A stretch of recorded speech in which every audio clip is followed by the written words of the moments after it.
about her policies ahead of the Lincoln mayoral election. Tonight, we hear from her opponent, Cyndi Lamm, on what the future of Lincoln would be like under her.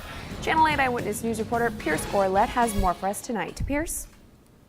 Megan and Rod, with just days away from the mayoral general election, I spoke with Cyndi Lamm about her game plan in the running to be the Lincoln's next mayor. Cyndi Lamm is a Republican candidate running for Lincoln mayor. She currently holds a seat on the Lincoln City Council, which she has held for the past 4 years. She said if she was to be elected, Lincoln could be seeing a major change in City Hall. We need to open our books, make it available so that the people of Lincoln, taxpayers, can follow their dollars in, their dollars out. I've also learned that we need to reestablish priorities that actually serve the needs over the wants of the citizens of Lincoln. A main issue Cyndi Lamm is aiming to tackle is improving the city of Lincoln's infrastructure. She says she has a plan to fix the roads and it can be paid for. For roads dollars, we get dollars from the state, and I'll continue to develop relationship with the state for the fuel tax money that comes our way and highway allocation funds for streets, as well as the Build Nebraska Act and other funds available. Property tax by prioritizing, and then use of the wheel tax after it's reduced by a third. After the quarter-cent sales tax passed in the Lincoln primary election, Cyndi Lamm looks to counteract the increase in city taxes with a plan to reduce the wheel tax by a third.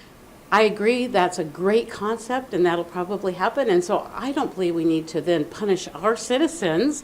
In fact, it's an opportunity for us to reward our taxpayers by giving them a reduction in a wheel tax that was supposed to be temporary to begin with. With a lot of new businesses being built throughout the capital city, they're being assisted by the city through a process of tax increment financing, also known as TIF. With some businesses still folding, people question, is it paying off in the long run? I know that some people believe that we have overused it, we're abusing it.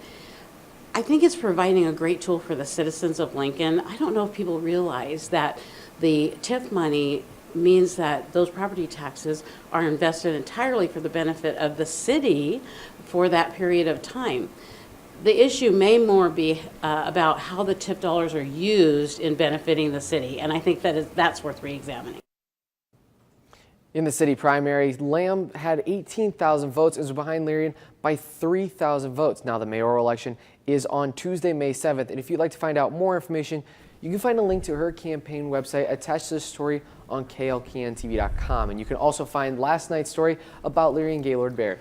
All right, Pierce, thank you for those two reports. And speaking of the election starting today,